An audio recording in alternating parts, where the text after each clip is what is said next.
I'm so excited today to be hosting Vanilla Arucan for Women in Philippine Postage Stamps and a general overview about her design and archival practice. I'll speak a bit to the general series that we're doing. So Develop has been doing a lot of online programming over the past years, and we were a bit on pause for the past couple of years, and just restarted a few months ago, hosting our 2024 dry season talk series. And in the Philippines, it's like very, very dry. It's burning hot. So it's maybe a befitting name. But my theme for the series was that I wanted to invite a bunch of designers who think about memory in different ways. Um, so we had two events so far. We hosted Session Magaliana, who talked about tropical futures and pop design, experimental like processes working with AI, and image generation. And then we also just had a talk 2 weeks ago with Bao, who does a lot of scanning of trinkets and works with repurposing vintage textiles and collecting journals. And when I was like putting the series together, thinking about memories, archives, history, whether it's folk practices like collecting little trinkets to more formalized archival practices. The first person that came to mind was Vanilla. I like discovered her work on women in Philippine postage stamps in like Instagram on like some design accounts, and then I like dove in, saw some news articles also about it because I really wanted to know more context about the work. And I'm just really excited that she offered to like generously spend her time here. Her general like practice as a designer is so beautiful. Uses colorful type in very thoughtful ways, and it makes me feel like a renewed sense of love for mundane objects, but also the mundane objects that like characterize our whole environment and our social sphere and our everyday. Like these are truly the things that make culture, especially as we're exposed to them on a daily basis. Um, so that's a bit of my fawning. I'm sure she'll talk more about the project and herself later, but I'll just read this also formal intro. Vanilla Arucan is a graphic designer and archivist in training based in Manila, Philippines. Her work is inspired by a deep love for color and informed by its history, a keen sense for trivia, and finding charm in mundane objects. Vanilla is currently working on her ongoing research and poster project Color Story and archival efforts for women in Philippine postage stamps. So feel free to take over screen share and take it away. And for all the listeners in the chat, feel free to like leave comments or use the Q&A thing anytime as they pop up, and we'll weave them in after her presentation. Okay, hi everyone. Thank you, Chia, for that sweet introduction. So before I begin, I just want to thank everyone who's choosing to spend their Thursday night and Friday afternoon with me. It is my first time doing a talk, so I feel very honored to have been part of the roster that she has invited. So I had a chance of looking at the past talks on YouTube and feel very grateful to be here. And of course, thank you to Chia for even considering me. Let's all congratulate Chia as well because she just got named Forbes 30 under 30. Yeah, so very grateful to be invited by you. Um, okay, let me share my screen. How do you do this? Can you stop? Okay. Can everyone see my screen? We can see your whole desktop. Okay, yeah, that's fine. Um, okay, so maybe just a little bit of explanation on how I plan to structure my talk for today. So when I was conceptualizing on how I wanted to present my ideas in the talk, I wanted to kind of give you guys this chance to kind of pick at my brain. And so what you're looking at right now is my what I call my second brain, my Notion board. So what I'll do is I'll go through my outline. I'll click through all of these pages and all of that. So think of it as like a tabs in my brain, if you will. So in each tab, I'll be doing some click-throughs on links and images so you can kind of see how they all kind of relate and connect with each other. So I'll first start with introduction. So I'll open these up. Just move this. So first, who am I? Hi everyone again. My name is Vanilla. So I'm based here in the Philippines in Manila. I'm a graphic designer and I have been for professionally for around maybe like 5 to 6 years now, but I've been uh, interested in design for as long as I could remember. And up until recent, I've taken up my master's in archives and records management in UP Diliman. And when I'm not working, I'm an avid runner. I love to send postcards to a community of mail lovers, which I'll share more on as I go through my talk. And because I am the way I am and my brain's always working, when I'm not working, I'm also kind of work play with my research for Color Story and Women in Philippine Postage Stamps. Okay, so how I got started in design is I would kind of relate this to kind of also meeting the internet. And further on, like I realized that there's no path to archiving for me had I not become a designer. A screenshot of my work on my website. So to kind of bring it back to childhood, like growing up, I feel like the generation of my years always felt like it was in between. We were in between like transitioning to K to 12 in school, meeting the internet for the first time. Do we join Friendster or Multiply or Tumblr, Tumblr, Facebook? And actually, from those four platforms, I always found a connection with Multiply and Tumblr. And they were the two platforms that I enjoyed the most and felt more personal because you could have a front-facing page that I thought was like your online home, and I still kind of refer to it that way. You could edit, you could change the background colors, and that was how I kind of got started into learning about CSS and HTML. And yeah, so I loved the idea of kind of welcoming a guest and showing them like all of your best wares on your online platform. And you know, and growing up as well, I would spend so much time perfecting my page. And I was also not very cool in my preteen or teen years, but suddenly design has kind of opened up the space for people to ask me to decorate their online homes, and it just felt really awesome to design, not necessarily to meet new people, but yeah, I was just very happy to make things. And I could kind of say the same for how I got started in archiving, because I don't think that I would have loved or would have found my path in archiving had I not been a designer.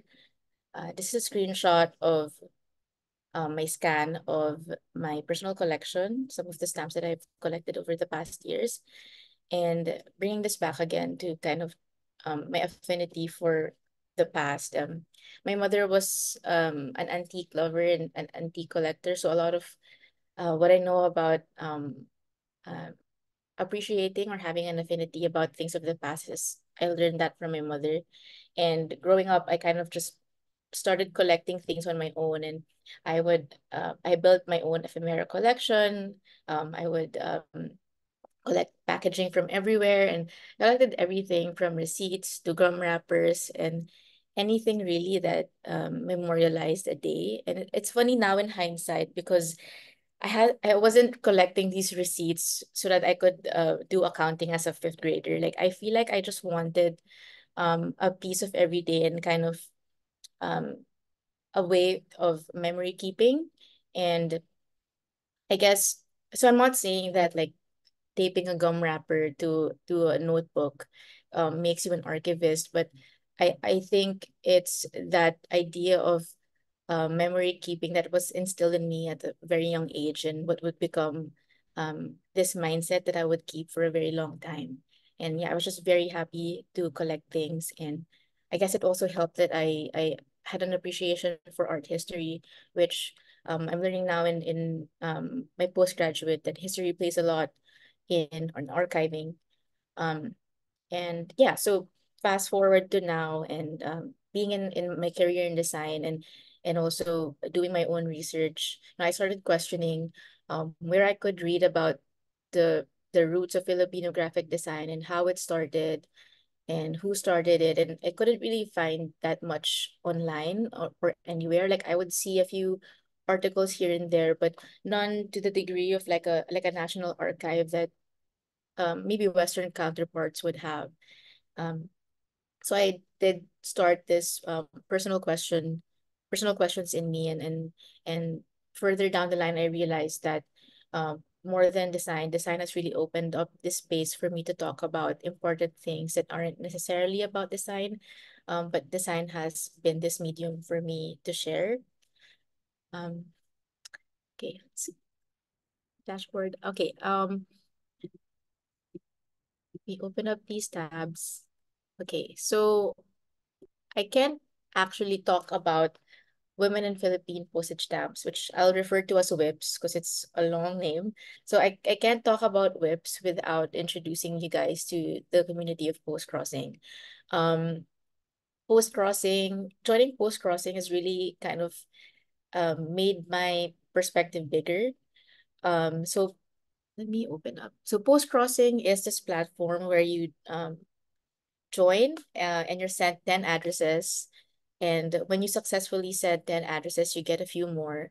And so for that, every 10 that you give, you get 10 back, and it just builds on from there. So I've been doing that since 2015. So it's been like 11 years. Yeah, more or less like 10 years now. And I'll share you their platform. Uh, Okay. So the ones in red are the ones that I've sent, and the ones in blue are the ones that I've received. So it has been a back and forth, and I feel like I've been to a lot of places because of post crossing. So it really has played a role in me because it writing postcards, especially in this day and age, it takes some time. Also sending them out. Um, I'll share with you guys maybe my favorite postcards just to okay. This one is my favorite. I met this person from Germany, and I told them that I was a graphic designer, and they thought I would appreciate like the viewing the ample man, which if you guys don't already know, an ample man is the pedestrian man or woman in the stoplight. So it's really this one from Germany is exclusively like for them. So that's my favorite. Okay, sorry, we're digressing. I'm gonna bring this back. So naturally with a hobby like this, my love for written letters and postcards and stamps just grew. Um, so I started collecting stamps even if I wasn't sending postcards. And one thing led to another, and I found a stamp of Gabriela Silang, which I have it. So it's this one. Okay, there.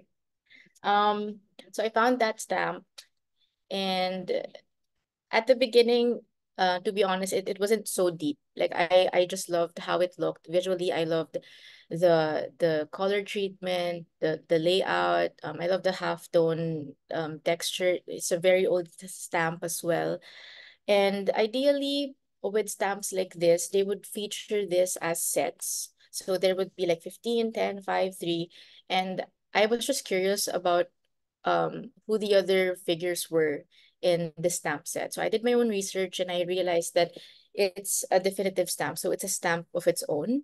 Um, and then just from seeing that, actually, so I couldn't find a set, and then I realized that most of the stamps that I was finding had Jose Rizal on it, like a lot of them. So I realized that I couldn't really find women in stamps as often as I would find Jose Rizal, who's been the most featured Filipino since 1914. And he would then become like the first and most frequently featured figure in the stamps. And he's actually the only Filipino that can be told, uh, whose story can be told through stamps. And this is his first stamp. It's about 100 years old now.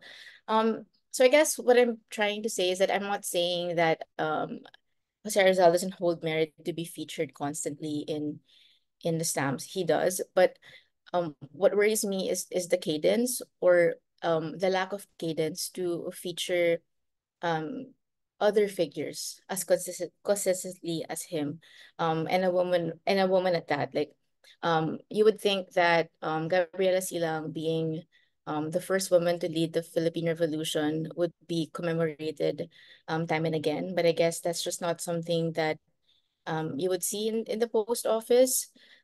She was featured in the postage stamp once in 1974, and that would be the only stamp that she would be featured in. So I guess that is kind of where it all started. I kind of wanted to just see the other. I started to question where the other women were, and who who else were featured in these stamps, and if any. And that's where my research began.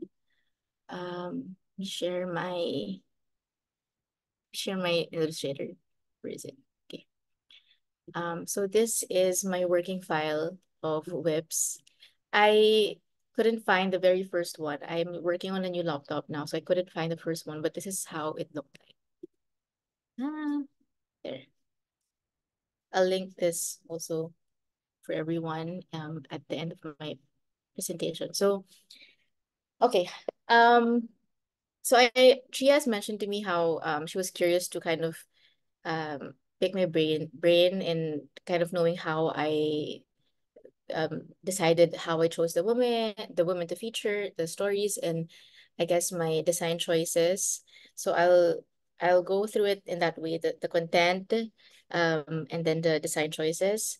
So when I was choosing the women to feature for the first batch, call it that, it was honestly a bit arbitrary. Again, I found the stamp and I found it um interesting, and so was just in a rabbit hole of finding any woman on a Philippine stamp. So my pickings of, or the curation, if you will, for the first batch was really random.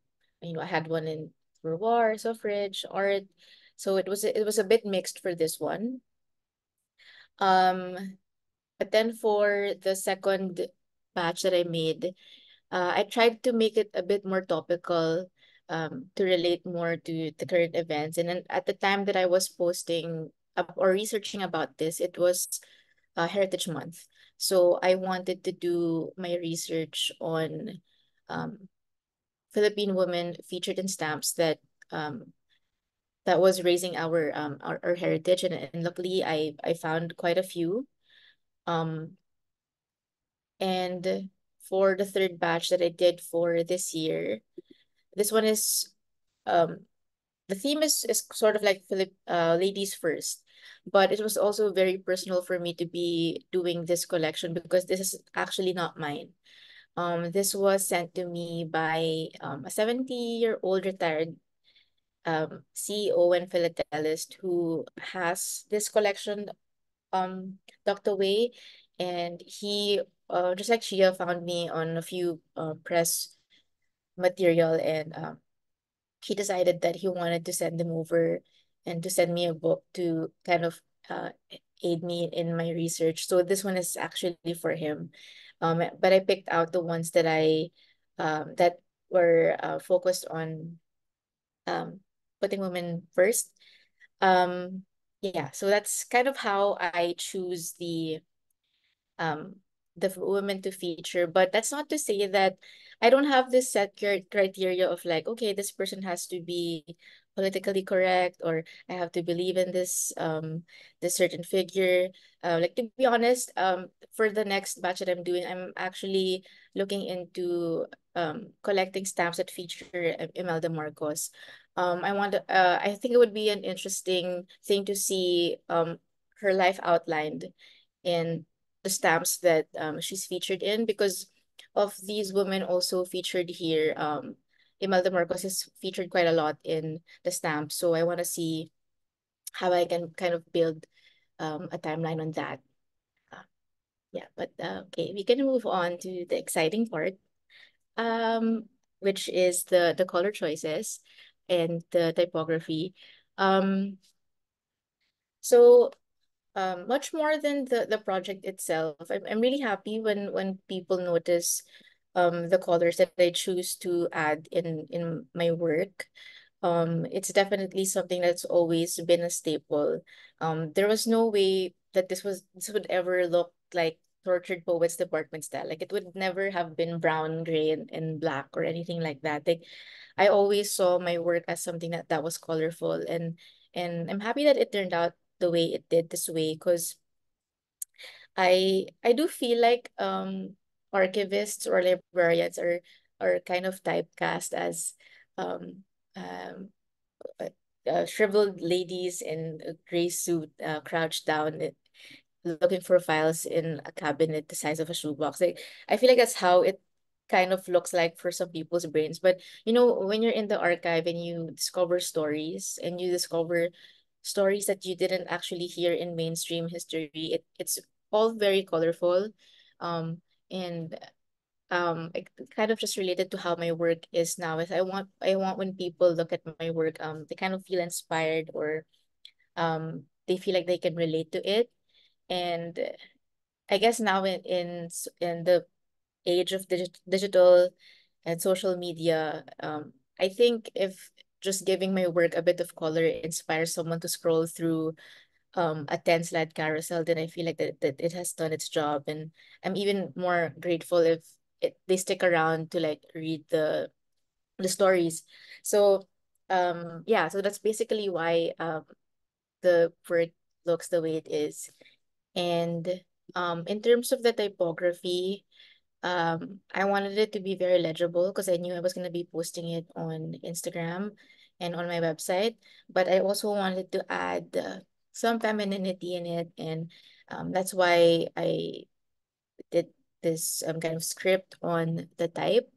But for the inner pages, a little tidbit, um, I would make the first letter um a script of what I think describes a woman.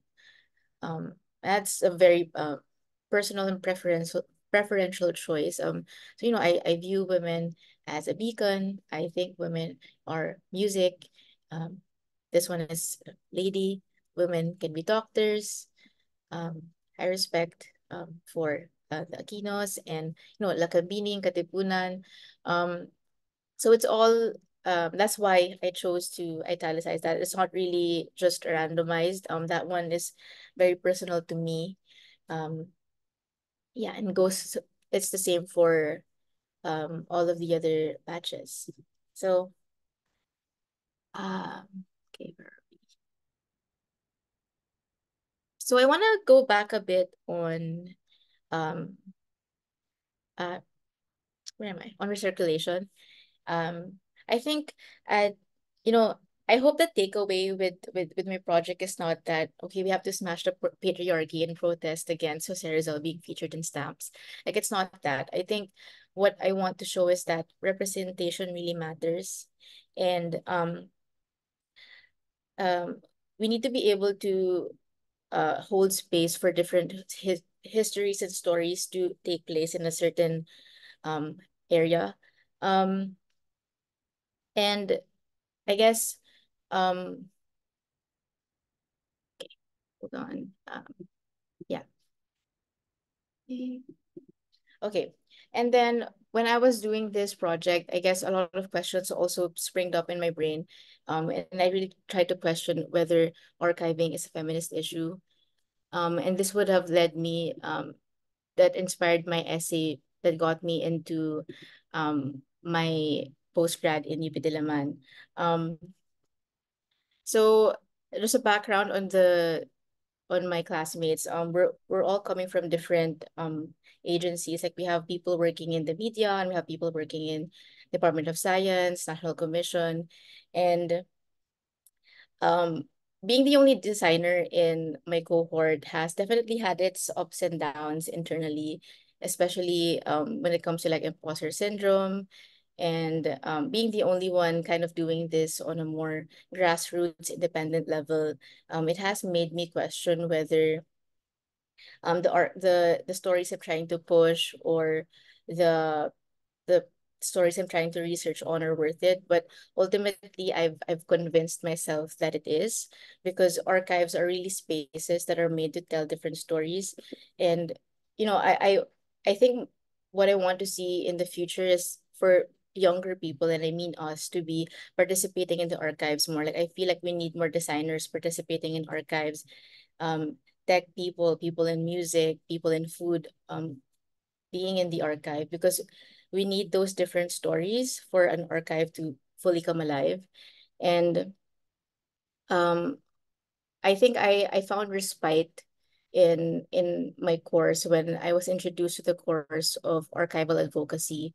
And it's exactly what it says it is. It's advocating for archives. And to define it further, archives advocate when they undertake specific actions to justify their existence, to fulfill their mission, and to expand their influence. And I want to go a bit on this last bit here: expand their influence.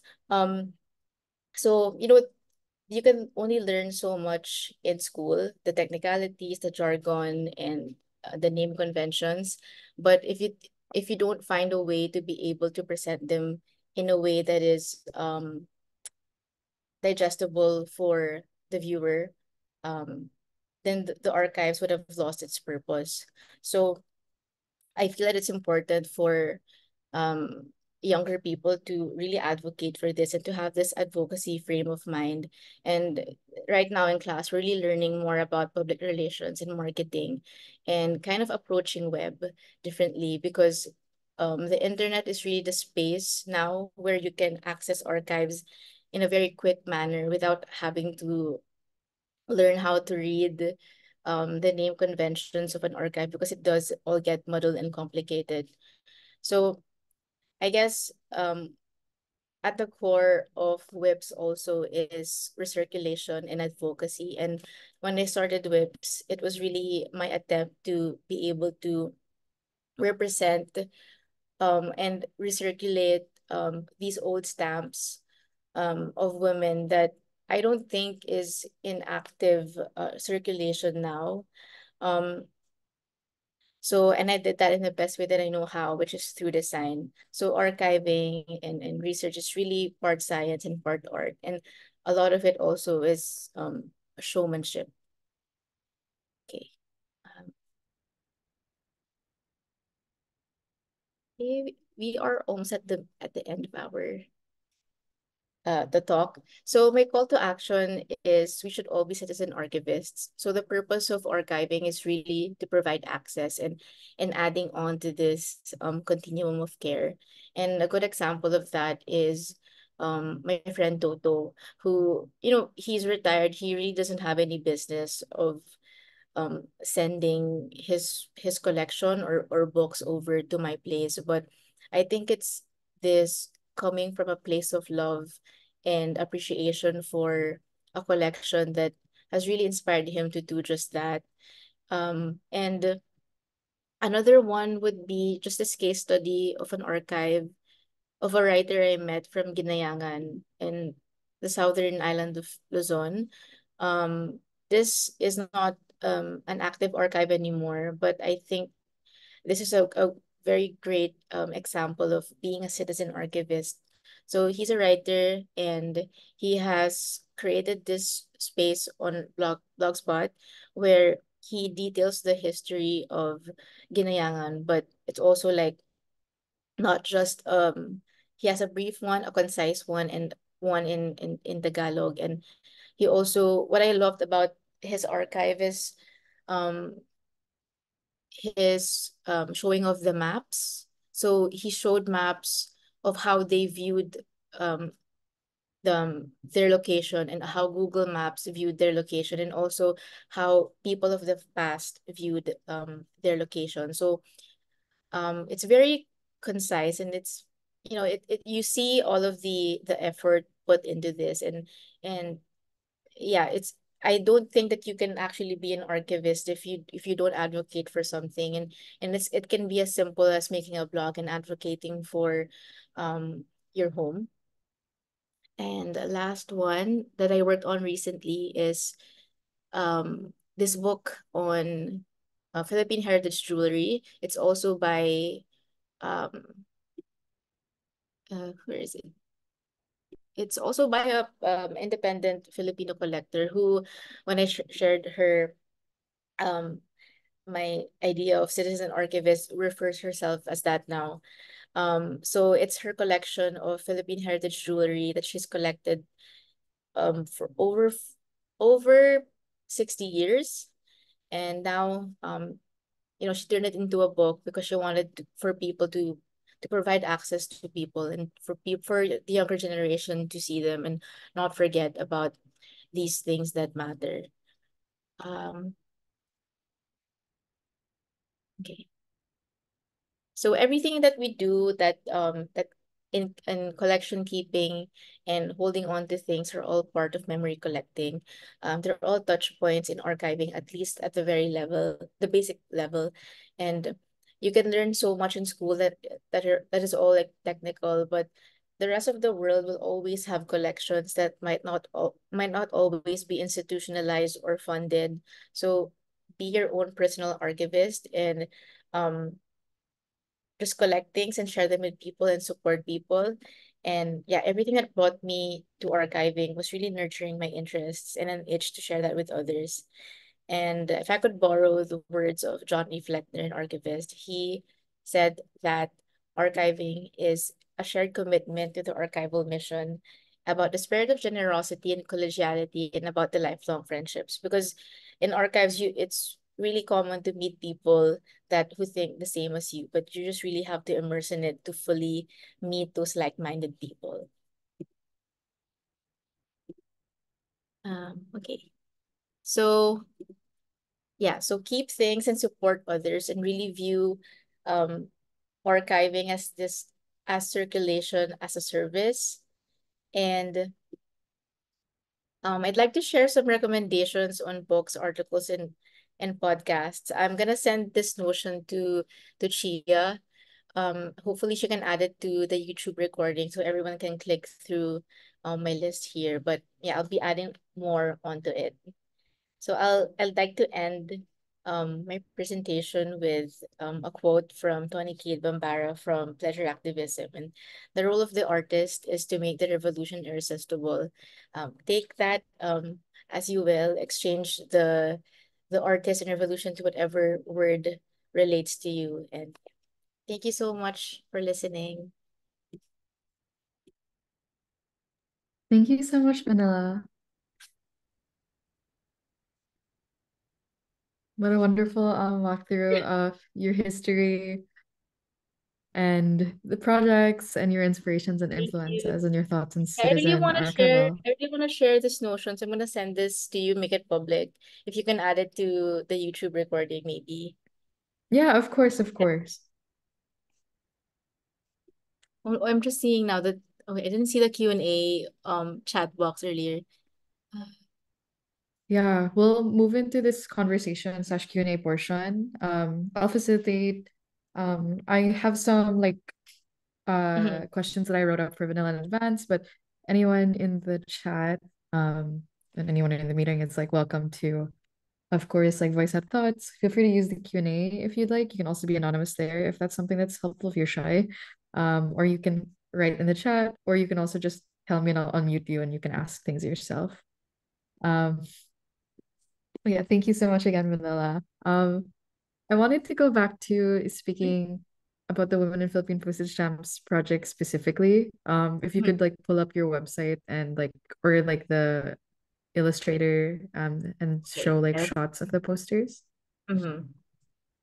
Um, yeah, the first thing that came to my mind was the way that you chose to present these stamps feels like a perfect blend of your skills as a designer and archivist, right? Yeah. In that compared to like other like graphic design archives or stamp archives, you don't present like the stamp in isolation. Mhm.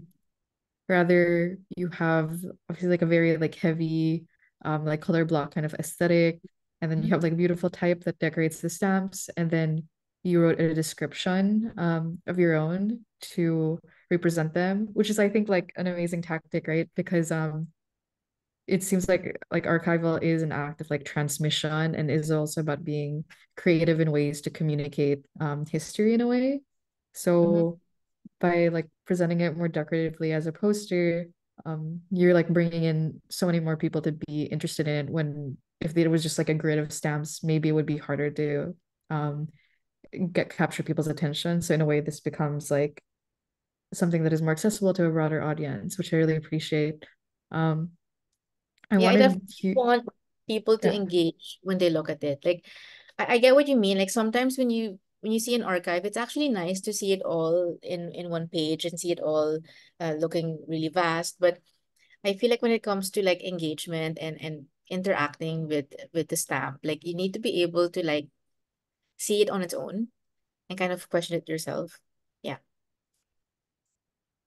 yeah, that's a really good point.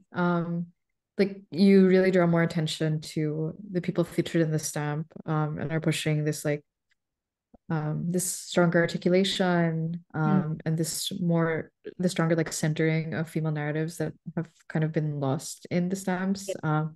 Like you might see like a Filipina in history in like this grid, but then here like they're center, they're the only ones presented. Yeah, yeah, exactly. I was wondering if you could speak a bit to you spoke a bit about this already, but then like how did you go about like selecting these stamps and specifically like writing the titles, and also like Oh, choosing the color themes, but like that and also the content and the text block, like how did you choose to surface like this type of information, um what are other details of the stamps that you also chose to highlight? Like I see there's like smaller kind of like metadata like text on the posters as yes. well. Yes, as I think especially for this third one, this one I posted this year, I started adding metadata. I think just because I was learning more about how to read the metadata when it comes to the archives, and I wanted that to show um in the posters for anyone that whom also might have knowledge on it, because there is quite a I for the information that I pulled here, and I wrote it on my own, but the information I got it from other archives as well. For this one, I listed in the notion, but it's called Topical Philippines, and this archive is so vast with information on um call this on the stamps. So that's where I got the information from. When it comes to the headline over here, um, I kind of just choose a headline that best encapsulates the woman featured. Um, because I'm trying to be very conscious about or sensitive about like not everyone reads, and that's fine. Like sometimes when I'm on Instagram, I see a nice photo. Sometimes I or a nice graphic. Sometimes I wouldn't really read everything. Um, but sometimes I also do. But I'm trying to be sensitive to the people who will really just scroll through it. And if it's big enough like this, um, I feel like it would have at least made an impression. So the way that I've been formatting the posters, it's kind of like um just pulling on knowledge of how I also use the internet, you know? Um yeah, does that make sense? No, that makes sense. Yeah. We have short attention spans, but you Yes, surface like exactly. the like Yeah. amazing summaries Yeah, about them because yeah. yeah, I also even made a conscious effort to make the writing here bigger. It used to be very small there. It used to be very small, but I'm also realizing, okay, maybe it has to be bigger so people don't have to squint so much or zoom in. I'm trying to make it as accessible as possible. Make it as easy as possible for people to want to read it. Yeah. That makes And complete sense. yeah. And for the colors, I pick out color pick here, colors here, and kind of just play with the tones. Uh, yeah. Thank you. Yeah, sure. Um, I wanted to ask another question about the presentation, and then I can weave in the question anonymous left in the Okay. Q&A. Mhm. But first I wanted to ask a bit about like your um your presentation style for um the the project in general. Right now, you have a mix of kind of like formats for the Yes. posters. I noticed that some of them are like square, like perfect for the grid, and others are more poster sized. And Yes. I was wondering, how would you like to distribute these? Like, are you envisioning them shared on social media? Do you want a dedicated site, or do you think about like doing like an offline exhibition, and having these as like printouts? I love your question. I love your question. So initially it really was just supposed to be for just for Instagram. This one. This one. So it was a square. Um I thought about making zines, and then but I also questioned myself about paper waste, and my brain's always like questioning my thoughts. So I thought about zines, and I've thought about creating like a dedicated Instagram page for it. Right now it just lives in my Instagram and in my website. Um but maybe hopefully in the future I can have a dedicated website for it. I think that would be the best course. Maybe you can help me with that. Yeah, so yeah, we'll see. But right now I think the best course of action for the project is to have its own website, because also don't want to attach myself so much to this as just my own. Like I want it to be everyone's, and just I just want to help. So I think maybe the website is it can have its own home. Yeah. This brings me to the question in the Q&A, might be Mhm. related. Thank you so much for sharing your work with us, Vanilla. They ask, what's your long-term vision for the archive? So right now in school, I'm really hoping that the school is helping me kind of just expand my thought process on the stamps, because initially it started off really as just a question of you know um kind of just wanting to know who the other women are in the stamps. But right now I think being in school, your professors, they kind of question you and kind of want you to dig deeper. And right now I'm in the process of finding out um the long-term vision for the archive. But what I can see in the near future at least is I want to keep collecting, because I do collect on my own, and I love researching for the stories behind the stuff that I collect, and I still want to keep doing that. I don't want to lose that part of me. Um but in terms of keeping it alive on its own, we'll have to see. Okay. Next, are there any particular stamps that you consider especially significant or iconic? Yes, I would say it's the Gabriela Silang stamp. And actually, wait, fun fact, I share the same birthday as her. So, sorry, I always have to say that. So maybe I am a little biased, but um, I think this one is especially iconic for me. I also have one. It's gonna take so long to look for it, but it's here right now. But it's by this artist called Larry Alcala, and his stamp. It's I know that they only printed a few of that specific stamp, and a friend of mine gifted me one, so that one holds a special place in my heart. Yeah, Thank you. sure. I wanted to ask also some questions related to the figures that are represented in the stamps. Mm-hmm. Uh, like at the beginning of your presentation, you kind of Mm-hmm. mentioned that not to draw this to a man, but like Jose Rizal's life is like can be told through stamps. And I was wondering if you Yes. could like expand on that a bit more. like are different phases of his life like shown in stamps, and he just like has so many editions? He does have a lot of editions, and also I guess with his writing, it's also featured in the stamps. And he's just this figure that's always commemorated, and so much stories attached to his name that I guess it is easier for the post office to hinge on him to commemorate certain events in history, which obviously he's very much a part of. But yeah, so in his um it's this professor from UP also was the one who created the exhibit that retells his story through stamps, and he was able to. And um I guess it touches on his life in Fort Santiago, and his writings, and all of that is featured in the stamps. But yeah, a lot of Jose Rizal stamps feature just like the bust of his head, like a lot. That makes sense.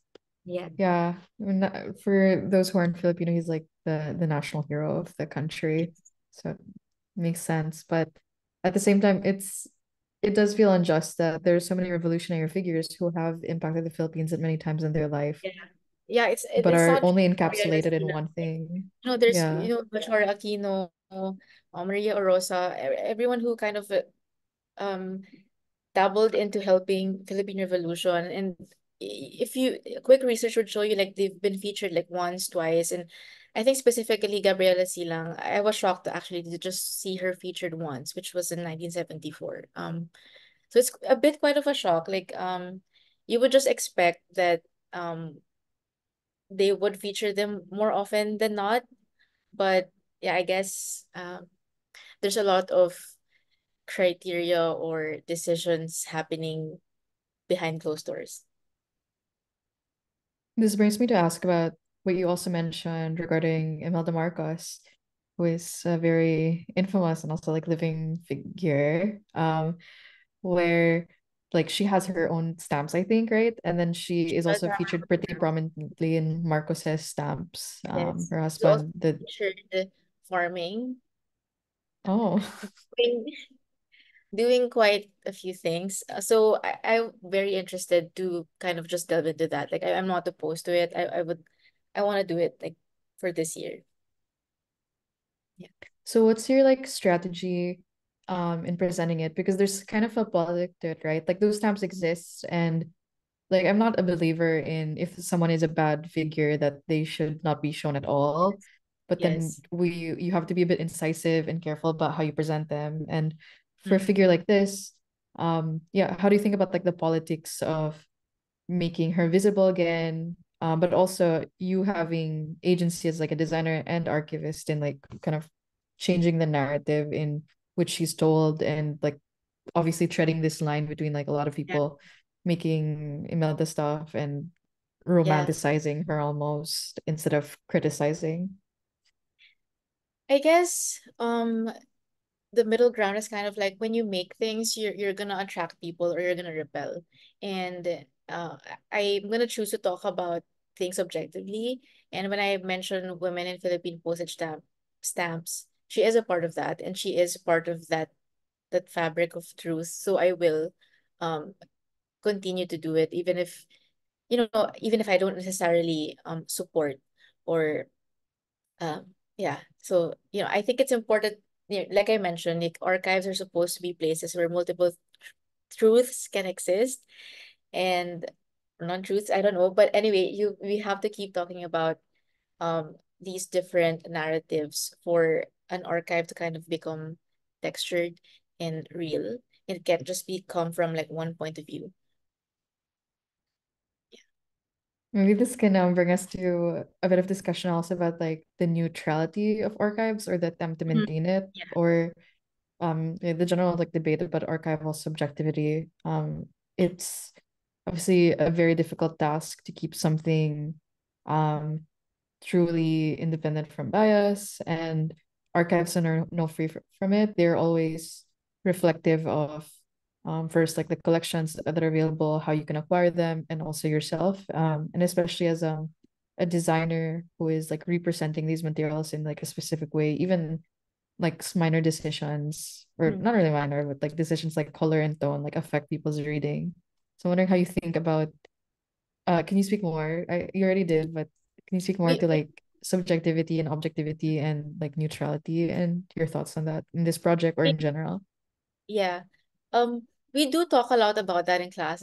It's always a debate whether an archivist is a neutral player in the game. And I don't think so. Like everything that we decide touches on history. That's what makes being an archivist kind of um there's so much responsibility because even with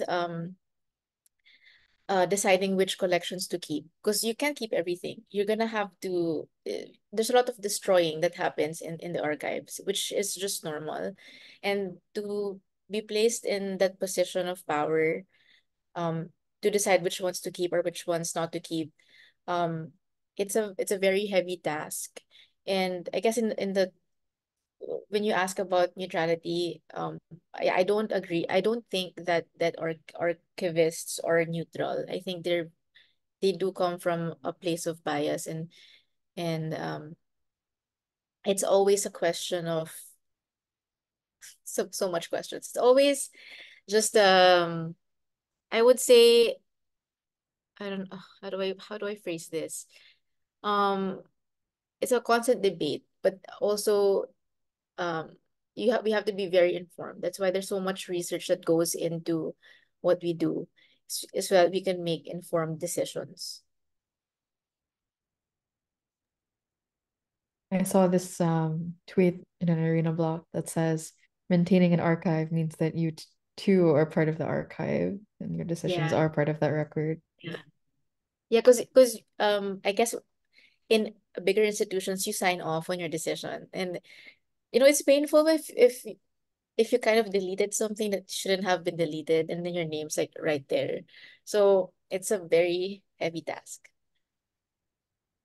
Yeah. That makes sense. Yeah, the erasure of an object Yeah. is basically like erasing a part of history and Yeah. we're Exactly. selectively constructing it. Yeah. Go I to think the we have so question in much. the Yeah. Q&A. How do you go around finding information when archiving? Do you look for things that align with your views or look for things that challenge slash question your views? I feel like I fall down a rabbit hole when trying to look for something. So very related to what we were just talking about. Yes, very related. Initially with the first batch of the the the stamps, I was very careful to choose maybe women that I felt were um pleasing to the eye, or people that responded to, or people respected. But I've now at that point, and I think my studies for this, where I'm okay with being uncomfortable. Um, yeah, so mentioning Imelda Marcos, um, that makes me feel uncomfortable, honestly. Like it makes me feel uncomfortable to want to do research on what she does and to feature her in my work. But I feel like it's something that needs to be put in the context of what I'm doing, because if I don't do that, if I don't do that, I'm sort of trying to become neutral, and that's not what I believe in. Like I want multiple truths and stories in whatever work that I produce, especially if it's related to the archives. Um yeah, so but it's normal though if you feel that in initially you want to support things that align with your views. But I think when you kind of invite uncomfortability in, it could make for a very um uh, interesting story for your work as well, and also like just your perspective. I'm curious how this feels like in the context of you being in conversation with the viewers and the readers and the audience of the archive as well, because there's the standpoint of you as curator and archivist, um, also have to do this work of filtering and then designing and representing and recontextualizing these materials. And you will face a lot of the discomforts you mentioned in Yeah. that process.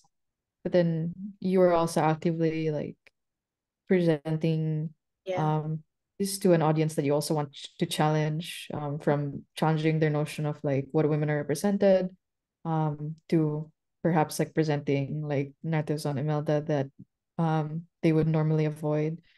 Mhm. I'm wondering how you feel in general, like about your dialogue with the viewers. Like, do you feel like you're in conversation with like the readers, or is there like, do you have like a specific goal, or do you have a specific audience in mind when you think about this whole problem about like feminist representation in stamps? I think that, well, initially when I was creating the work, and I always kind of think this way when I make something, for the first time, like for example, for Color Story or this project now, I don't actually think about the audience so much. And because it kind of clouds my judgment. If I think about them so much, I don't think that I would be true to my ideas because I'm trying to please an audience now. Um, but I think the more that I go to it though, I do see the people who respond, and I do see the people that I attract. Like ever since I produced WIPPS, many private collectors or institutions have reached out and wanting to work with me, not just for design, even just also for research. So I think that when I do create WIPs or post about it, I think it's a natural attraction for people who have curiosity on on these things. It maybe it also helps that people don't really send postcards anymore, or write letters and send them using post stamps. So I think when they do, when they are exposed to um I guess visual images that show these stamps, or there's a bit of a nostalgia, and there's yeah, a curiosity that builds in their brain. So um I think, and the more that I do this consistently, I do see support from people, even if it's just liking or commenting, and or giving me a DM. So for as long as that keeps happening, if people are comfortable enough to engage with me, or they're still receptive enough to accept the project as it comes along, then I think I'm gonna keep doing it. Yeah. I'll read the question from the Q&A. Okay. Where do you think your stance on something, say for this archiving, came from? Like, what made you really interested in it to inspire or color your creative practice? Do you have any advice for anyone still searching for their own version of it? Um, okay. What made you really interested in it to inspire color? Um, I think I may have just touched on this a bit on my presentation. I can't pinpoint an exact moment where I realized I'm gonna make everything colorful and I'm gonna jump into the archive. Like, I think it's really, Rome wasn't built in a day, and it was just really my curiosity with things. I like I mentioned, I grew up collecting ephemera, and I look at my collection. It's like, oh, who made these things, or oh, they're so pretty, or all of that, and I guess just getting into the career of designing, getting to the career of designing, and kind of just trying to see what is more to design, and that's kind of like questioning what the history of design even is. And from questioning where Filipino design started, I realized that we don't have a space or books that talks about that, which normally you would find in an archive. And then, and that's how, I guess that's kind of how I found myself in the archive, is kind of just like, in terms of saying that representation matters, we don't need just people who know technically how an archive works. We need people who question things to be in an archive, and kind of just made myself uncomfortable and throw myself in that lion's den. Um, for advice, do you have any advice, Ma'am? I would say Um, oh my gosh, am I even in a position to give advice? My advice would really just to be nurture your interests, and I think you already know what that is. And the more that you take care of it, go down all of the rabbit holes, and really just be fully immersed in what makes you um happy and you find joy in, the questions will come along, and then you'll be inspired to find your own answers to it. I feel like a TED Talk speaker. You should. Or Oh you're my more God. slay than one. Uh, Maybe we can do a couple more questions and then we'll close this off. Yeah. Uh, Everyone's asking so much good questions. I hope I'm answering them well. Wait, there's 22 people in the 22 messages. oh, no, you didn't miss much. Okay.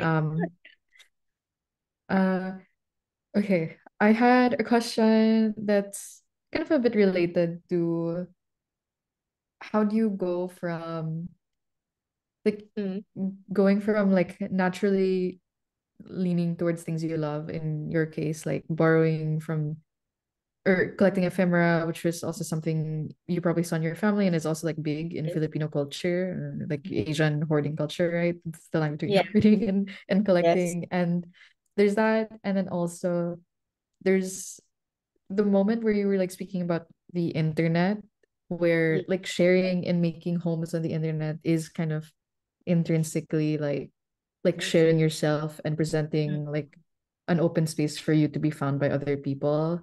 Even though there's like some platforms that are not so good for it. Like we were just talking before yes. the Zoom started about how we're scared of Facebook. But Yes.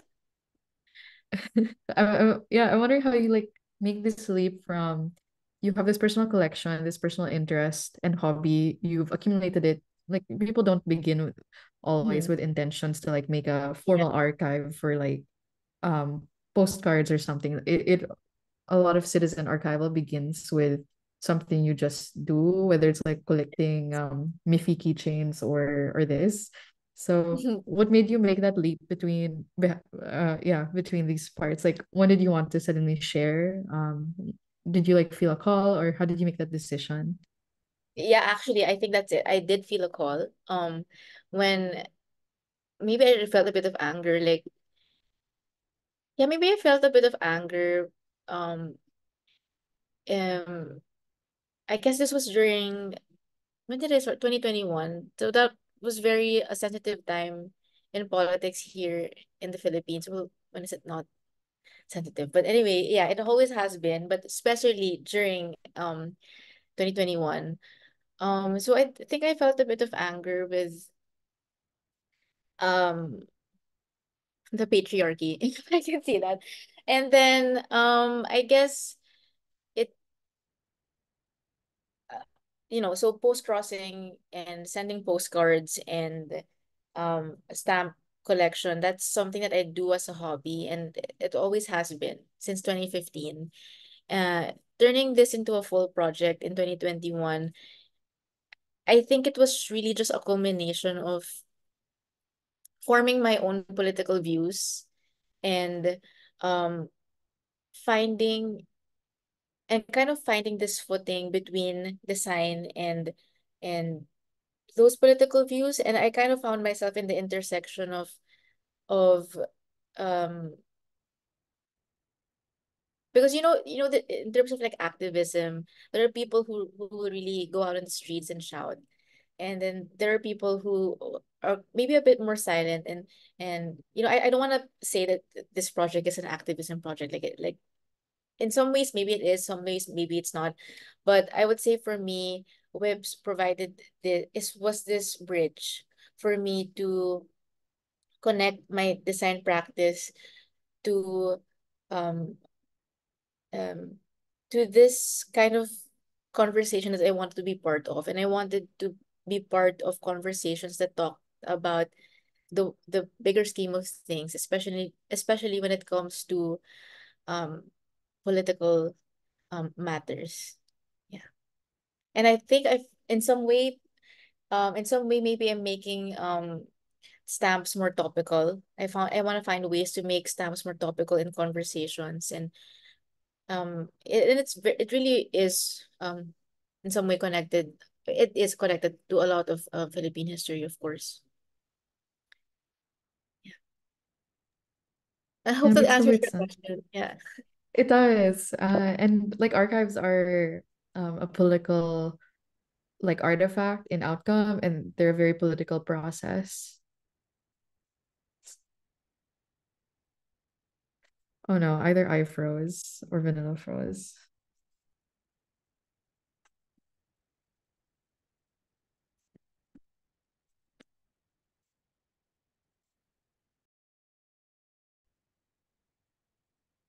Oh, sorry, did I lose you? There. Okay, you're back. I Okay. thought it was me, or but it's fine. I think We're it was good. me. Yeah. Okay. Yeah, the I don't know if the last thing I said was just like it makes complete sense because archives are a political artifact in outcome, and they're also a very political process. And we talked all Yes. about that, right? Like the Yeah. subjectivity, the choosing, the deletion. Um, yeah. Yeah. Let's wrap this up with maybe yeah, one last question, and then you're free to like leave any parting thoughts. But um this brings me now to uh the point about encouraging more citizen archivists and thinking about visibility in general. Like, do you have any advice or general thoughts or strategies or even like um personal problems with the this whole issue about the archives as a tool or tactic to make things visible, certain design artifacts or certain histories? Do you feel a need for more visibility, representation? What do you think about feminist archives, etc.? However you'd like to interpret that. I think, you know, definitely I would just say that everyone has a role in the archives, and that's why I touched upon archival advocacy. Is if you have this curiosity about the archives, or um you're curiosity, or you have an appreciation for it, you don't need to have an archival collection to support an archive. So there is a bunch of people who are trying to do honest work, and look in the arena, there's so much. There's so much people who want to do honest work and to provide access to these spaces. And you could be archiving for stamps or cassette tapes or food, music, um, uh, political posters or whatever. I would say to support them. You don't necessarily need to be an archivist or a researcher um, to be in the archives, because archives need supporters. We need a lot of supporters. So if you find yourself curious about one, or you have a friend who's in the archives or studying the archives, support those people, share their work, comment. Um, yeah, it goes such a long way. And we're really learning right now about PR and marketing. And it's really like, can you believe we talk about that in archiving? It's because you really have to now. And it's always this push and call to action for people to support us and to be part of and to be part of that journey. So my advice for everyone here is really to just support the archives, and be your own archivist. If you have your own personal collection, just keep nurturing that. Yeah, that's Thank all. you so much, Vanilla. Uh, Thank you so yeah, I think much.